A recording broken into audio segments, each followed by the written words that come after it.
And it's the green one forward. The green one's forward. Thank you, everybody, and thank you for inviting me to talk. Just to let you know, my flight's at 12:30, so my transport's actually at 9:45, so I'm going to do my talk, and I'm afraid I'm going to have to dash. So just a quick warning. Yeah, I've been asked to talk about the role of the clinical nurse specialist today. I know that not every country has clinical nurse specialists, but I do know that it is expanding across the world, and it is very established in some countries and still a little bit unheard of in other countries. I'm going to talk from my perspective of how we work at Guy's and St Thomas's, but I think it translates really to the role of nurses across the world.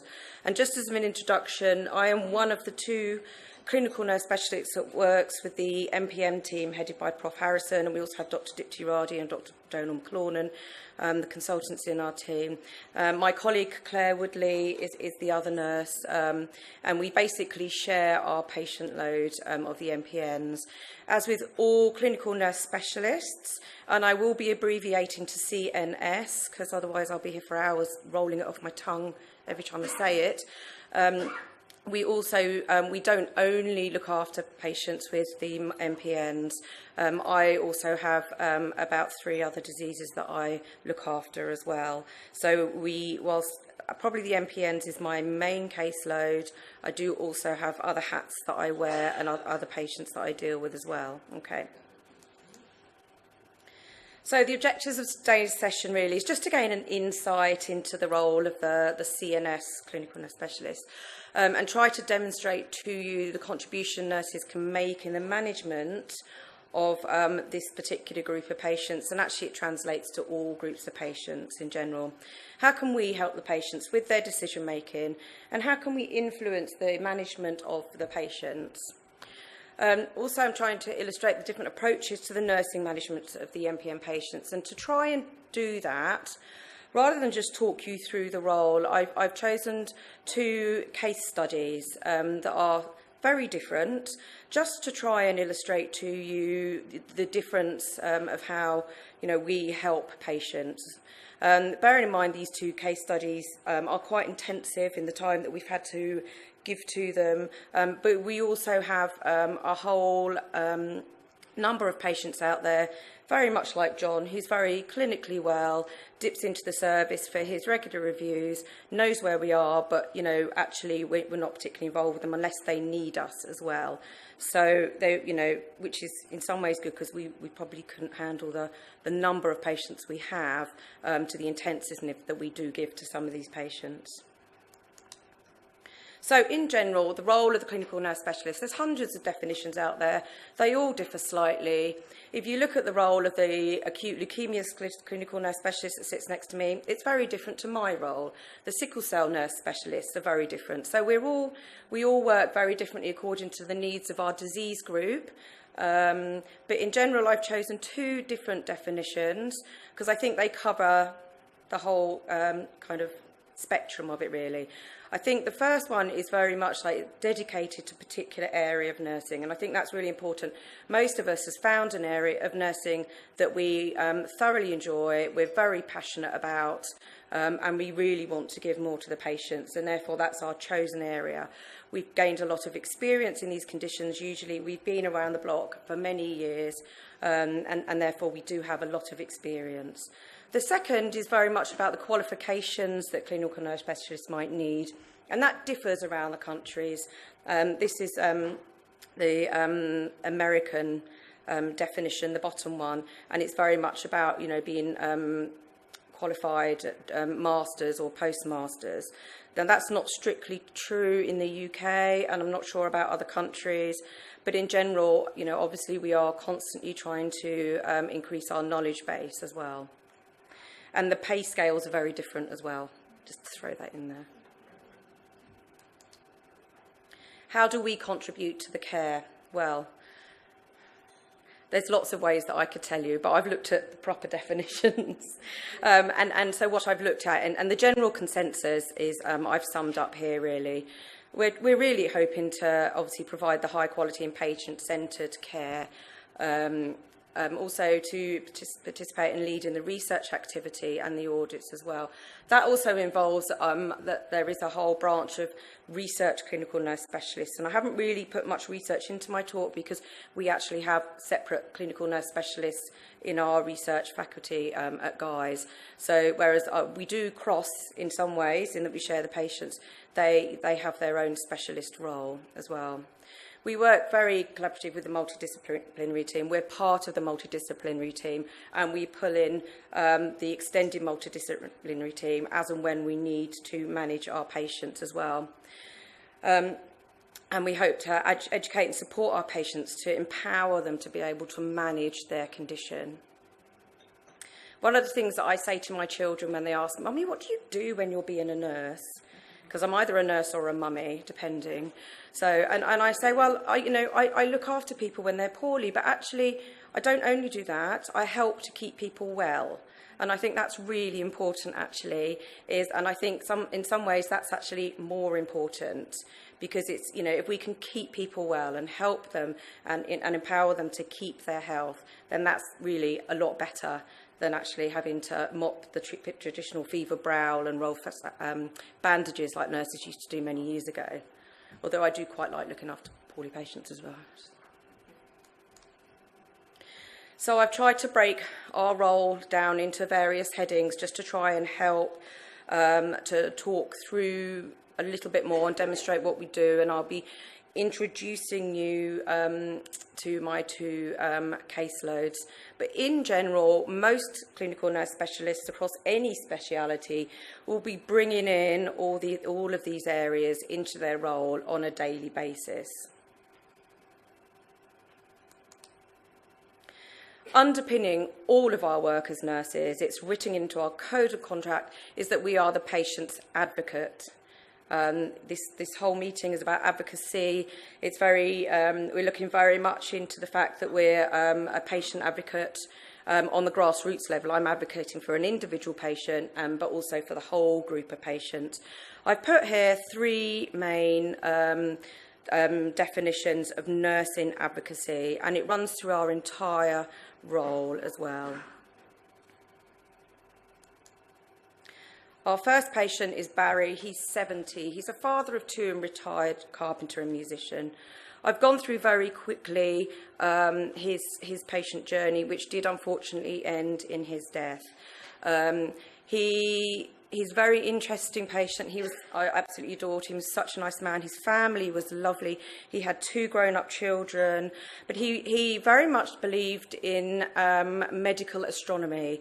And, your fate is, and looking at the stars as well. And also numerology as well, and using numbers scientifically to also look at your fate. So this was a whole interesting element of health that I'd never really come across. Very interesting. He was also very diet-led as well. So he was trying to look very much into the diet and how he could help his health through his diet. So embracing the medical side of healthcare was actually a little bit challenging for him. Okay. In general, we met him and he was diagnosed in July 2012. He came through to my venesection clinic. Even though he was older, he was not interested in medication, and therefore, he chose to have venesection. So I managed him through my venesection clinic until, unfortunately, his counts changed and he came back to the consultant clinic. Throughout the years, his symptoms increased, his disease changed, basically. He unfortunately had a heart attack, which didn't really help him. And then as the year went on, towards the end of the year, his symptoms increased and he transformed to acute leukemia. But I will just be going through it a little bit more when I bring in the elements. The opposite end of the stick is Jody, who's a 24-year-old bar worker. She came over from another country. She had a very difficult childhood, so she came over, escaped her childhood, had a bit of a history of depression, but she was really trying to make a go of things. She came to us with ongoing headaches, she had platelet count, and we basically found that she had PV. She came to Guy's and St Thomas specifically for pregnancy advice. She'd unfortunately had 3 miscarriages and unfortunately 1 stillbirth, which really traumatised her, and she couldn't really quite get over that. She had a partner, very loving and supporting. He was a full-time student, so she was supporting him by working in a bar. When she came to us, she was actually 8 weeks pregnant. Okay. And we saw her through the pregnancy, supported her. She had the most beautiful baby girl in January, which I was very excited about. She did have a bleed post-birth, but otherwise uncomplicated. She's back in our main clinic and very happy, and the baby is beautiful and thriving very well. Two completely opposite ends of the spectrum. So going back to those different elements, the key working. So we are the point of contact for the patient throughout their entire disease journey, but also when they request throughout the way, they can dip into us as well. But we also help to coordinate that patient journey as well. So for Barry, I first met him in clinic before he was even diagnosed. I did his first workup because I also work and review patients clinically in the clinic. I came into him when he was given his diagnosis by Prof. Harrison, and then took him aside afterwards, and we went through it again. He also came back a week later with his wife and family, and we spent time out of clinic going through the diagnosis and the potential treatment options, the fact that we wanted him to have treatment because he was older, he had a higher risk factor, but also, that venesections was an option for him. He had a lot of problems trying to put his diagnosis in the context of his healthcare beliefs of astronomy and numerology and diet. And throughout his time in my nurse-led venesection clinic, there was a lot of discussion about how, about coming to terms with this and the fact that he was probably going to have to embrace medical healthcare at some stage and medication. As he was visiting my clinics, I could see that his counts were going up. So before I moved him back to the main clinic to start medication, I had already started to introduce to him the thought that he's probably going to need to have some drugs. So I could gently but slowly help him come to terms with that before he came back to the main clinic. I was there when his disease started changing, again with lots of reassurance, seeing the patient, seeing his family as well, and again going through all this. Well, my diet, I'm trying a soft diet, I'm trying pureed diet. I don't understand. He changed his name. The whole family changed their name because of their belief in numerology. So there was a lot of to-ing and fro-ing about that. There was a lot of emails. After his heart attack, he'd had enough hospitals and he just did not want to come in. He was on medication, so we arranged for the district nurse to go in and do the blood tests. And then I would ring him every other week with his blood count results. If he needed a blood transfusion, we would then arrange for him to come up to the hospital.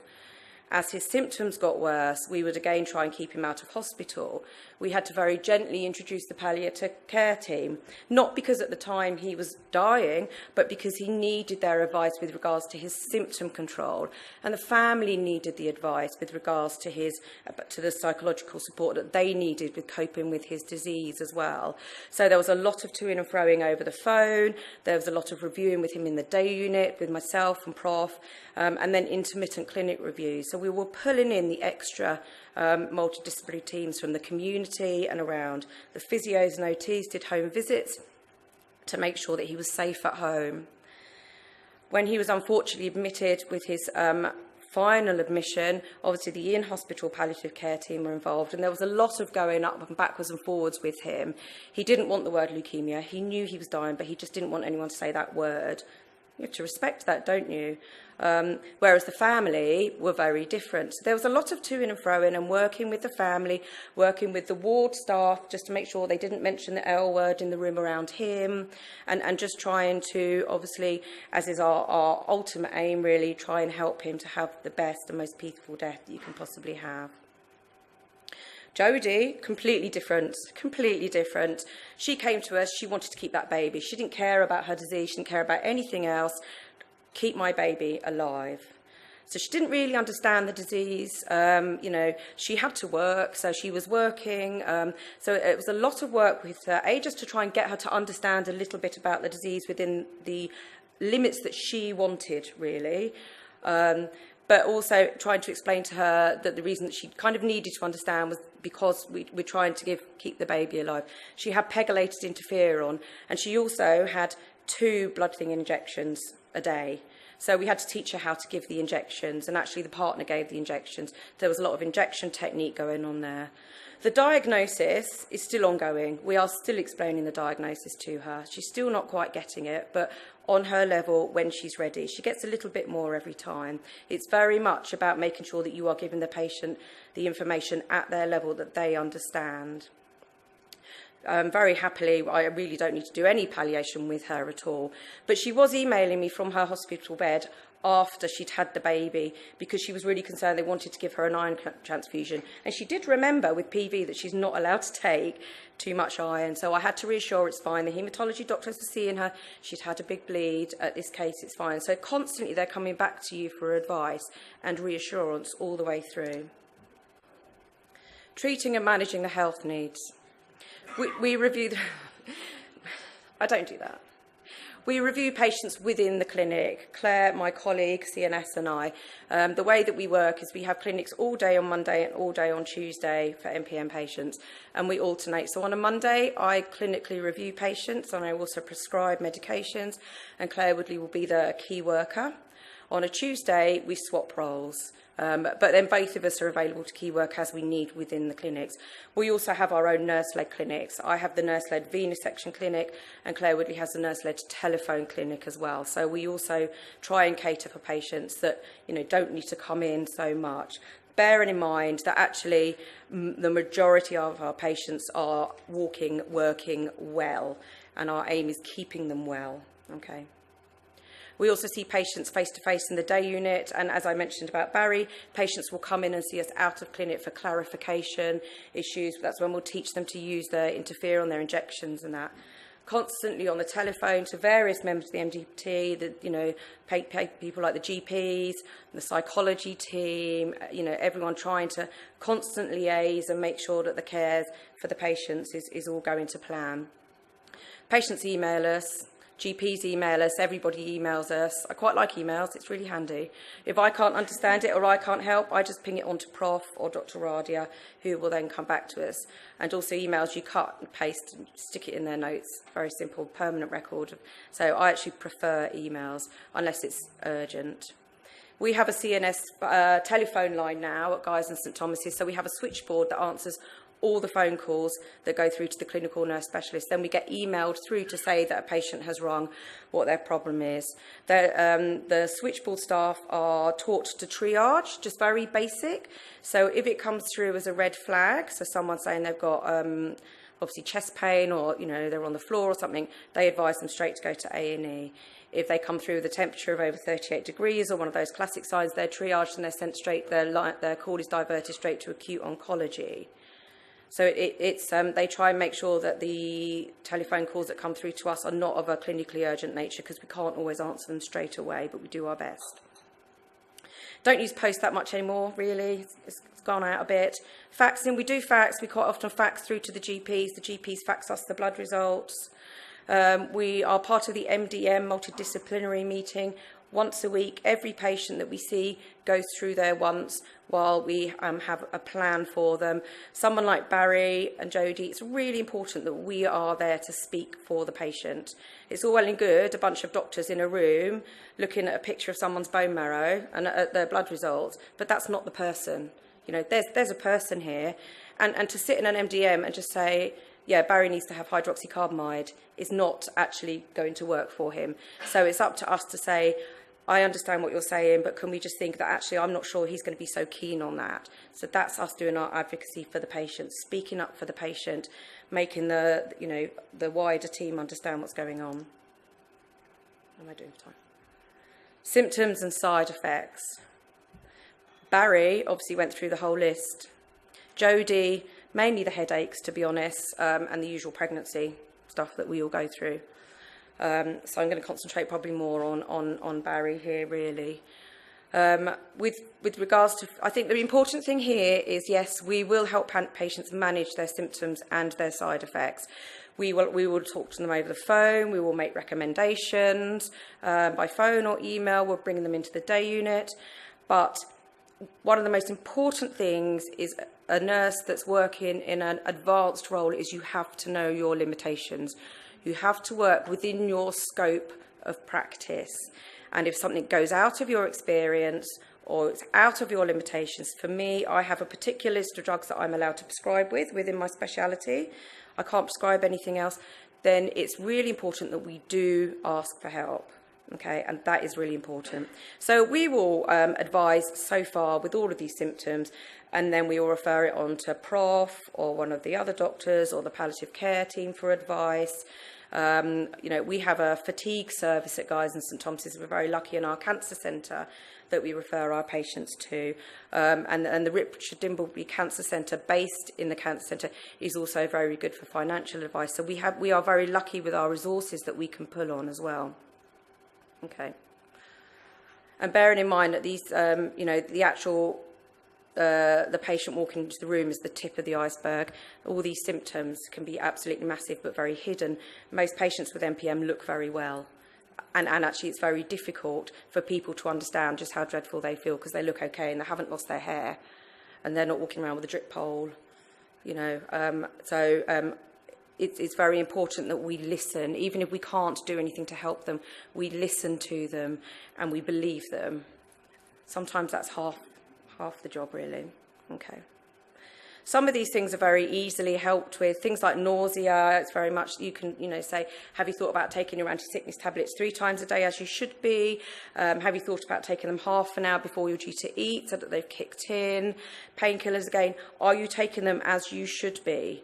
Because it's no good if you're taking them as and when you want, and half a paracetamol doesn't help as well as the whole prescription. So it's very much about looking at also what the patients are doing and their behaviours around their symptoms, as well as just chucking drugs at them as well.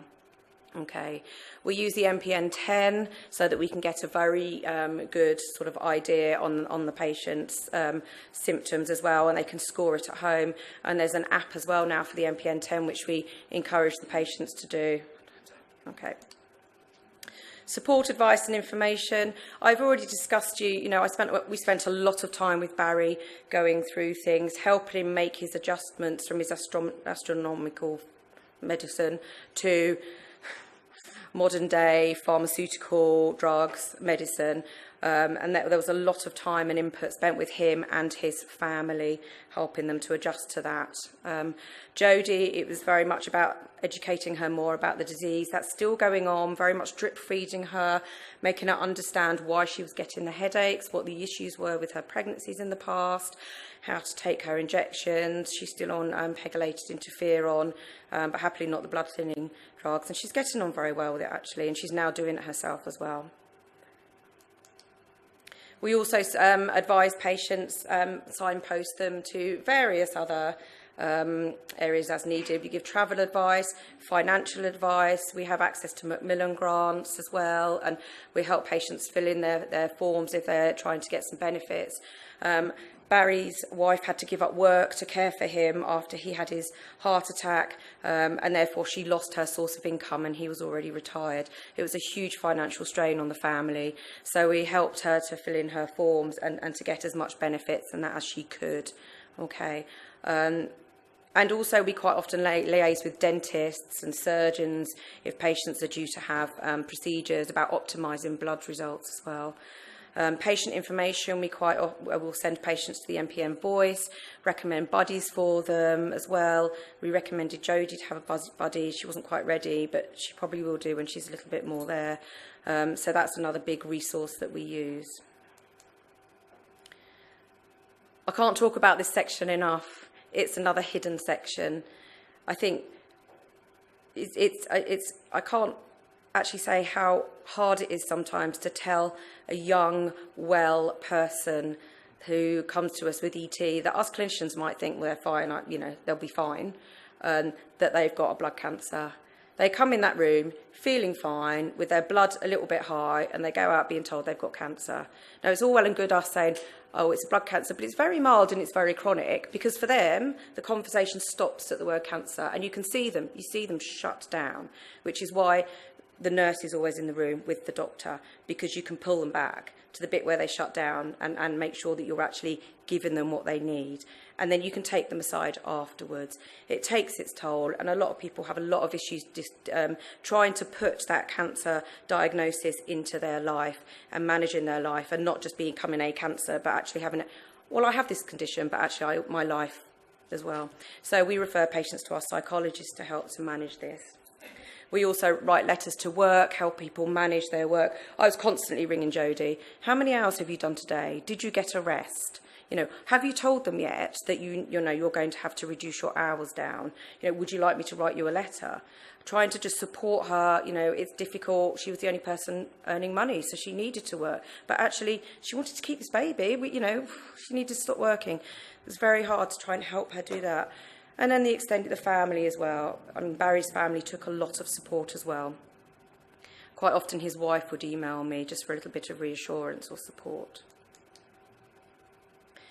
We try to give people as much information as possible to help them make a healthy lifestyle choice. I can't stop people from smoking. I can't stop people from drinking. If I had £1 every time I recommended to people I'd be so rich, I would be giving up nursing. However, we can only give people the information that they need to make that choice themselves. And actually, sometimes it's not the right time to tell someone to give up smoking. You have to work with that, and you have to understand that people, have different stresses in their lives. And me just standing there going, well, you've got to give up smoking, doesn't help. Doesn't help at all. So that's an ongoing thing that we help to deal with and try and help people. Jody was smoking when she came to us, but she did finally give up. Another really important part in advocating for these group of patients is actually teaching other nurses. We need to grow other MPN nurses. We need to get them interested in the area. There's not actually that many nurses out there that specialise in MPN that have this. It's getting a bit more trendy. But in general, haematology nurses want to be sort of leukemia nurses and that. So it's very much about educating our colleagues, getting their interest. Starting from the day unit and the junior nurses in the day unit, they're always coming to us for advice. So-and-so's come in, his packed cell volume's this, does he need a venesection? And, instead of just going yes or no, actually helping them to understand the rationale behind it and look at the bigger picture. We have also local networks, and we also externally have a national group of nurses as well. We've got a study day coming up. That was, really I could talk all day, but I've tried to give you a very brief example of how we can contribute towards the positive health experience of patients with MPNs. I like to think we're invaluable. I don't know, we'll see. Prof's not here to agree. Thank you very much.